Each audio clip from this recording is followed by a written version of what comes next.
Kementerian Kesehatan Republik Indonesia memastikan biaya pengobatan dan penanganan pasien gangguan ginjal akut misterius ditanggung BPJS Kesehatan. Keterangan tersebut disampaikan oleh Kepala Biro Komunikasi dan Pelayanan Publik Kementerian Kesehatan RI, Dr. Siti Nadia Tarmizi pada Jumat 21 Oktober.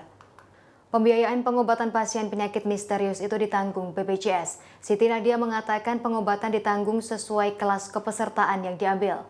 Sebelumnya, Direktur Utama BPJS Kesehatan Ali Gufron Mukti mengatakan hal serupa, gangguan ginjal akut misterius di-cover oleh BPJS Kesehatan. Ia menjelaskan pengajuan klaim kepada BPJS Kesehatan baik pasien maupun fasilitas kesehatan harus melalui prosedur yang benar. Pasien akan dirujuk ke rumah sakit yang memiliki kompetensi untuk merawat pasien dengan penyakit tersebut jika pelayanan di fasilitas primer tak bisa. Sementara itu, berdasarkan data per 21 Oktober 2022, kasus gangguan ginjal akut progresif atipikal di Indonesia mencapai sebanyak 241. Kasus tersebut tersebar di 22 provinsi dengan 133 kematian atau 55% dari kasus yang ada.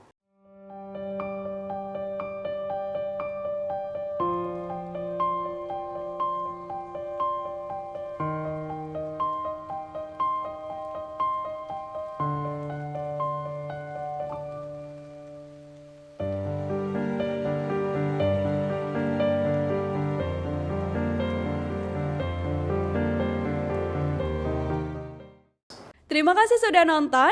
Jangan lupa like, subscribe, dan share ya.